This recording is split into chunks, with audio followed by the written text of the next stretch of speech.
नमस्कार दोस्तों, आप सभी को YouTube चैनल NIT बीरगंज में स्वागत है।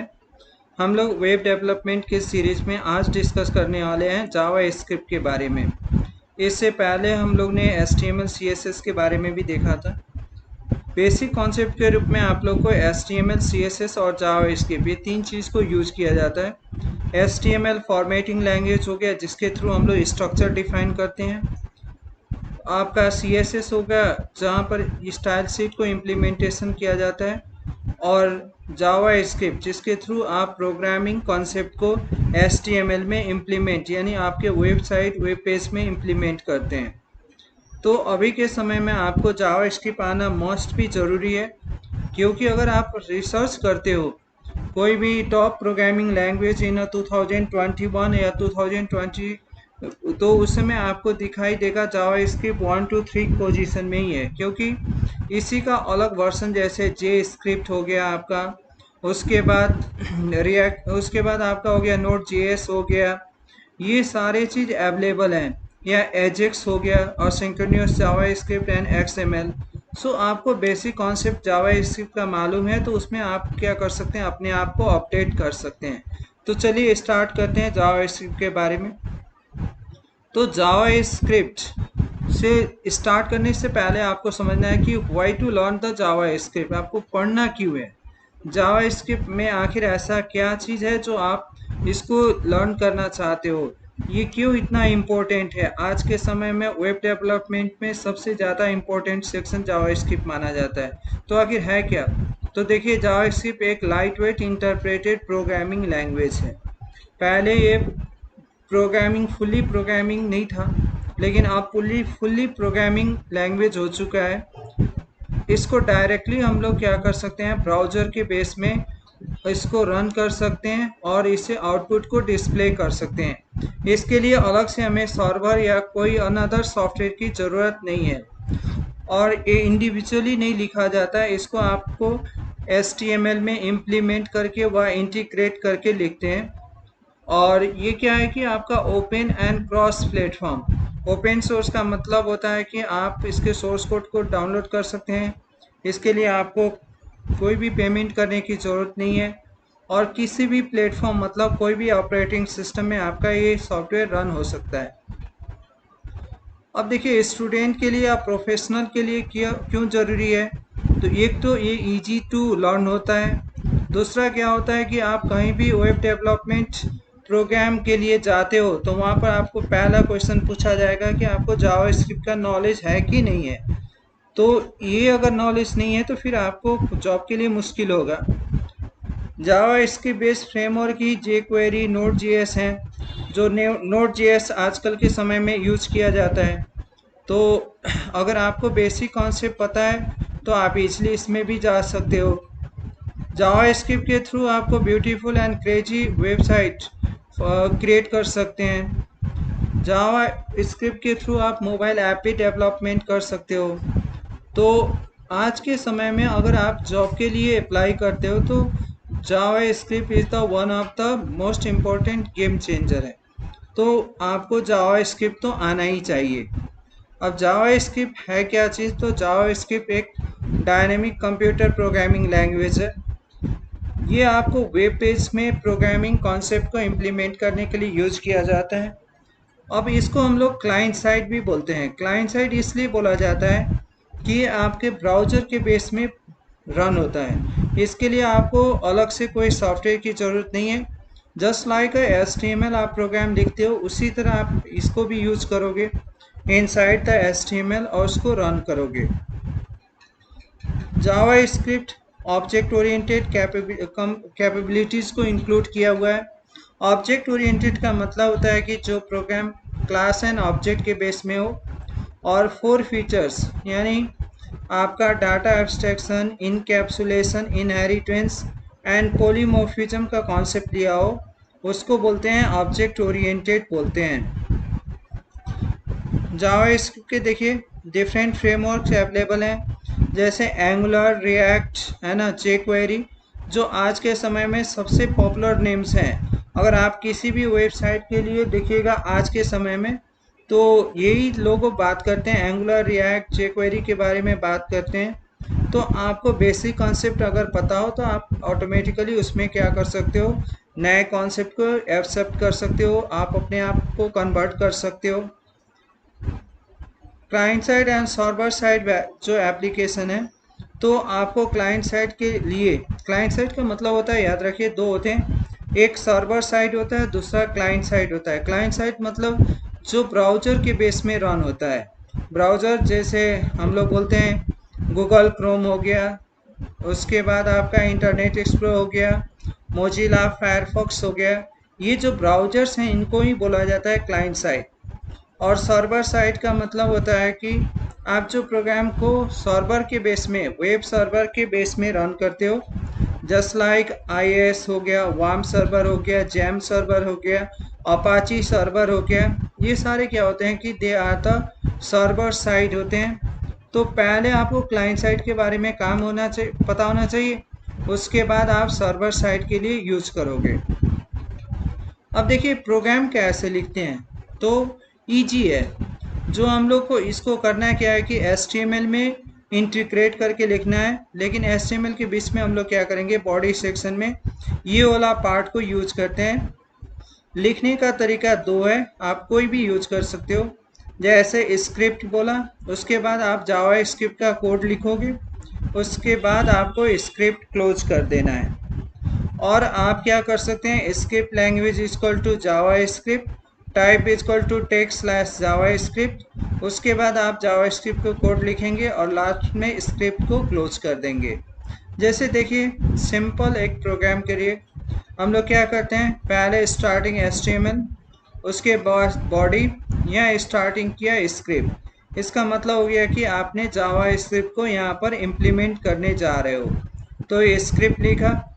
जस्ट लाइक अगर आपको पता हो C++ में वहाँ पर प्रिंट एफ होते हैं प्रिंट करने के लिए, उसी तरह जावा स्क्रिप्ट में क्या यूज़ करते हैं, डॉक्यूमेंट डॉट राइट यूज़ करते हैं। डॉक्यूमेंट डॉट राइट का काम होता है प्रिंट करना। सो कोई भी चीज़ को अगर आपको प्रिंट करना हो तो हम लोग क्या यूज़ करते हैं, डॉक्यूमेंट डॉट राइट करते हैं। उसके बाद आपको जो चीज़ प्रिंट करना है उसके अंदर लिख दीजिए। उसके बाद अगर आपका काम कंप्लीट हो गया हो तो स्क्रिप्ट को क्लोज कर दीजिए, बॉडी को क्लोज कीजिए, लास्ट में HTML को क्लोज कर दीजिए। जब आप इस कंप्लीट प्रोग्राम को लिख लेते हैं नोटपैड में, तो कोई भी नाम दे दीजिए। प्रोग्राम को सेव करते समय गिव एनी नेम, कुछ भी नाम दीजिए, एक्सटेंशन डॉट HTML ही होगा। सो जस्ट लाइक आपको HTML रन करते हैं उसी तरह इस प्रोग्राम को भी रन करना है, कोई नया चीज़ नहीं है, आप आराम से कर सकते हो। अब जावा स्क्रिप्ट में जो है ना, जैसे बहुत सारे लोग पूछेंगे कि यहाँ पर कोई फंक्शन ऐसा होता है कि जिसके थ्रू हम लोग यूजर से वैल्यू एक्सेप्ट करें, है ना। तो यहाँ पर डायलॉग बॉक्स होते हैं, डिफरेंट डायलॉग बॉक्स अवेलेबल हैं जावा स्क्रिप्ट में, जो डिफरेंट वर्क करने के लिए यूज होते हैं। जैसे देखिए अलॉट यूज होता है, जैसे डॉक्यूमेंट डॉट राइट क्या होता है, आपको प्रिंट करने के लिए यूज किया जाता है। उसी तरह अलॉट का काम होता है मैसेज शो ऑफ करना, यानी आपने कोई इन्फॉर्मेशन को मैसेज बॉक्स में डिस्प्ले करना हो तो उस समय आप क्या यूज करते हो, अलॉट यूज कर सकते हो। उसी तरह कन्फर्म यूज कर सकते हैं। कन्फर्म और अलॉट में फ़र्क क्या है कि अलॉट भी मैसेज बॉक्स ही डिस्प्ले करेगा और कन्फर्म भी मैसेज ही होगा। एक में क्या होता है, सिर्फ ओके बटन आता है, एक में ओके एंड कैंसिल आता है। सो कन्फर्मेशन के लिए कन्फर्मेशन डायलॉग बॉक्स को यूज करते हैं। उसी तरह एक होता है प्रॉम्प्ट डायलॉग बॉक्स, ये जो इम्पोर्टेंट है, आप लोग मैक्सिमम इसका यूज भी करोगे। प्रॉम्प्ट का यूज होता है यूजर से वैल्यू लेने के लिए यूज होता है। तो हम लोग प्रॉम्प्ट जो डायलॉग बॉक्स है वो किस लिए यूज करते हैं, तो यूजर से वैल्यू को एक्सेप्ट करने के लिए हम लोग यूज करते हैं। अगर हम लोग को न्यूमेरिक वैल्यू चाहिए तो ये पार्स INT प्रॉम्प्ट यूज करेंगे। अगर हमें फ्लोट टाइप का वैल्यू चाहिए, क्योंकि पार्स INT आपका न्यूमेरिक वैल्यू तो एक्सेप्ट करेगा बट विदाउट डेसिमल पॉइंट, और पार्स फ्लोट जो है ये आपका क्या करेगा, न्यूमेरिक विथ डेसिमल पॉइंट को यूज करेगा। और जो नॉर्मल प्रॉम्प्ट है वो क्या होगा, वो अल्फ़ा न्यूमेरिक वैल्यू यानी text type alphabets alpha numeric value इसके लिए एक्सेप्ट करने के लिए यूज करते हैं। तो 3 होते हैं, प्रॉम्प्ट में ही 3 कैटेगरी कर दिया गया है। प्रॉम्प्ट जो अल्फ़ाबेट्स के लिए यूज़ होते हैं, पार्स एंट्री प्रॉम्प्ट जो आपको न्यूमेरिक वैल्यू एक्सेप्ट करेगा विदाउट डेसिमल पॉइंट, जैसे 100, 200 इस टाइप का वैल्यू को एक्सेप्ट करेगा। और तीसरा जो पार्स फ्लोट होता है वो डेसिमल पॉइंट को एक्सेप्ट करता है, जस्ट लाइक 100.75 इस तरह, या 20.75 इस तरह के वैल्यू को एक्सेप्ट करना हो तो हम लोग क्या यूज़ करते हैं, पार्स फ्लोट को यूज़ करते हैं। तो ये 3 इम्पोर्टेंट थिंग्स हैं। अब देखिए, हम लोग प्रोग्राम अगर यूज़ करना है, नॉर्मली अगर कोई बोले कि आप यूज़र से नेम एक्सेप्ट करके उसको प्रिंट करो, तो आप क्या लिखोगे, यहाँ पर HTML लिख लोगे, उसके बाद बॉडी यूज़ करोगे, उसके बाद आपको क्या करना है, स्क्रिप्ट यूज़ करना है।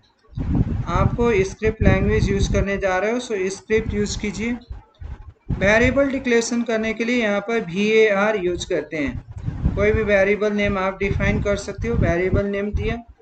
उसके बाद आपको क्या करना है कि जो वेरिएबल नेम है उसके सामने अगर हमें यूज़र से एक्सेप्ट करना है तो हम लोग क्या यूज़ करते हैं, प्रॉम्प्ट यूज़ करते हैं। तो यहाँ लिखेंगे प्रॉम्प्ट, इसमें लिखेंगे इंटर योर नंबर बोला,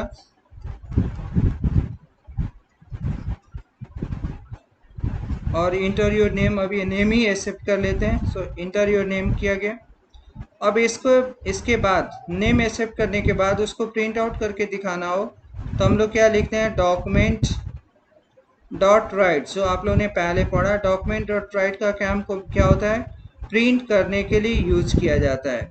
तो यहाँ पर हम लोग लिख सकते हैं योर नेम इज, उसके बाद आपका वैल्यू किस में है, तो NA में वैल्यू है, इसको हम लोग क्या कर सकते हैं, यहाँ लिख सकते हैं NA करके लिख सकते हैं। इसके कंप्लीट होने के बाद आपका काम कंप्लीट हो गया तो आप क्या कर सकते हो, स्क्रिप्ट को क्लोज कर सकते हो। उसके बाद देखिए आप क्या करेंगे, बॉडी को क्लोज कर लेंगे और लास्ट में HTML को आप क्या कर लेंगे, क्लोज कर लेंगे। तो इस तरह क्या होता है कि आपको प्रॉम्प्ट वाले जो डायलॉग बॉक्स है उसको यूज कर सकते हैं, यूजर से वैल्यू लेने के लिए यूज कर सकते हैं। आपको अभी इस प्रोग्राम को यूज़ करना है तो आराम से क्या कीजिए, जैसे डेस्कटॉप है, यहाँ पर एक फोल्डर बना लीजिए। मैंने जैसे इसका नाम दे दिया जावा स्क्रिप्ट बोल दिया, इसको ओपन कर लीजिए।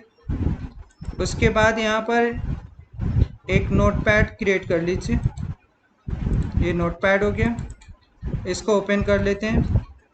अब जो मैंने प्रोग्राम लिखा था वही प्रोग्राम हम लोग यहाँ डिस्कस कर लेते हैं। जैसे HTML हो गया, उसके बाद बॉडी यूज़ किए, उसके बाद हम लोग ने स्क्रिप्ट लिखा था, स्क्रिप्ट किया, एक वेरिएबल को डिफाइन कर लेते हैं।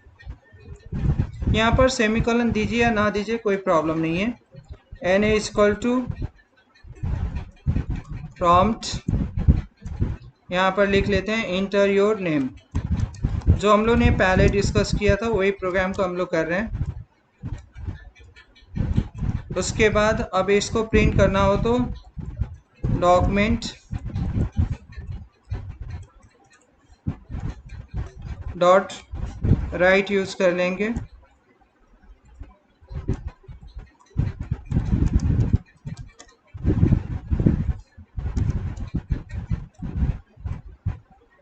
प्लस का काम क्या होता है कि दोनों को एडिशन करने के लिए, यानी जो स्ट्रिंग वैल्यू है उसको और जो आप वैल्यू एक्सेप्ट किए हैं उसको दोनों को कंबाइन करके शो करने के लिए हम लोग यूज़ करते हैं। इतने काम कंप्लीट होने के बाद आप स्क्रिप्ट को क्लोज कर दीजिए, बॉडी को क्लोज कर लीजिए और फिर HTML को क्लोज कर लीजिए। अब जो सेव करना है तो पहले ही जैसा सेव करना है, सेव एज कर लीजिए। यहाँ पर कुछ भी नाम दे दीजिए, एक्सटेंशन क्या होगा आपका .html यूज़ करना है।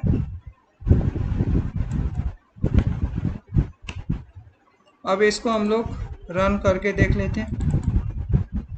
देखिए यहाँ पर आपका मांग रहा है इंटर योर नेम करके। यहाँ पर आप जो भी नाम देंगे आपके पसंद, उसके बाद नाम देने के बाद ओके कीजिएगा, यहाँ पर आउटपुट दिखा देगा। इस तरह हम लोग यूज़र से वैल्यू एक्सेप्ट करके काम करते हैं। अगर उसी तरह अगर हम लोग को है ना यूज़र से वैल्यू लेके दो नंबर को अगर सम करना हो तो हम लोग लिखेंगे HTML,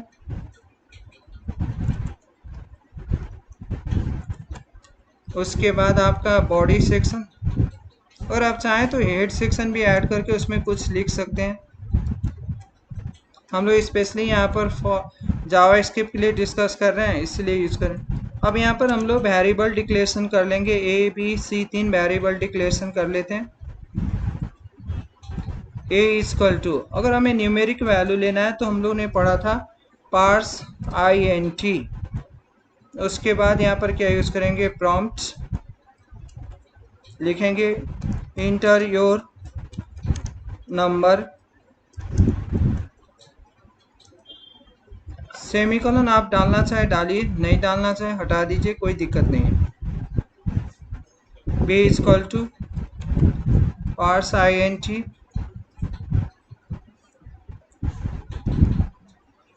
prompt enter your second number. तो दो नंबर हम लोग ने क्या किया, यहाँ से एक्सेप्ट कर लिया। पहला नंबर था पार्स int के लिए। अब देखिए यहाँ क्लोजिंग डबल होगा क्योंकि दो ओपन है, तो हम लोग ने यहाँ पर दो ओपन किया हुआ है, तो क्लोजिंग भी हम लोग क्या करेंगे, यहाँ पर दो क्लोजिंग करेंगे। अब इसके बाद हम लोग क्या करेंगे, C equal to A plus B कर देते हैं, और प्रिंट करने के लिए लिखेंगे डॉक्यूमेंट डॉट राइट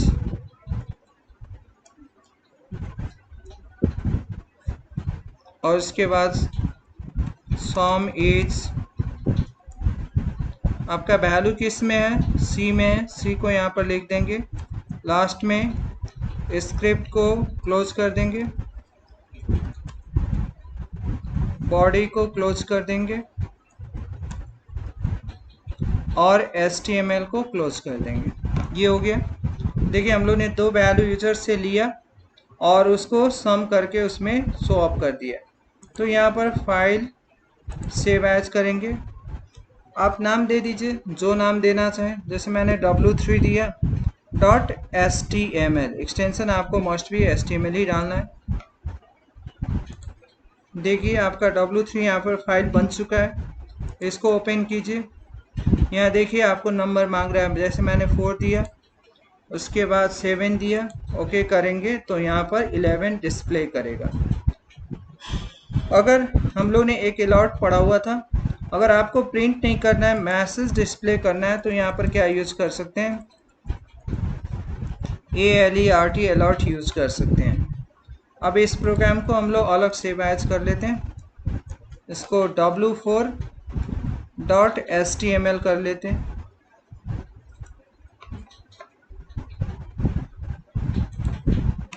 चलिए इसको भी देख लेते हैं।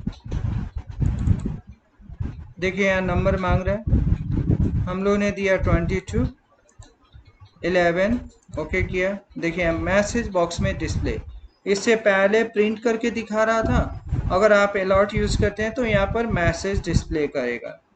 तो इस तरह हम लोग स्टार्टिंग जावा स्क्रिप्ट यूज़ कर सकते हैं, उसके बारे में जानकारी ले सकते हैं, और सिर्फ बाद में हम लोग और बहुत सारे फंक्शन एरे को यहाँ पर इम्प्लीमेंट करके यूज़ कर सकते हैं। सो आज के लिए इतना ही, थैंक यू।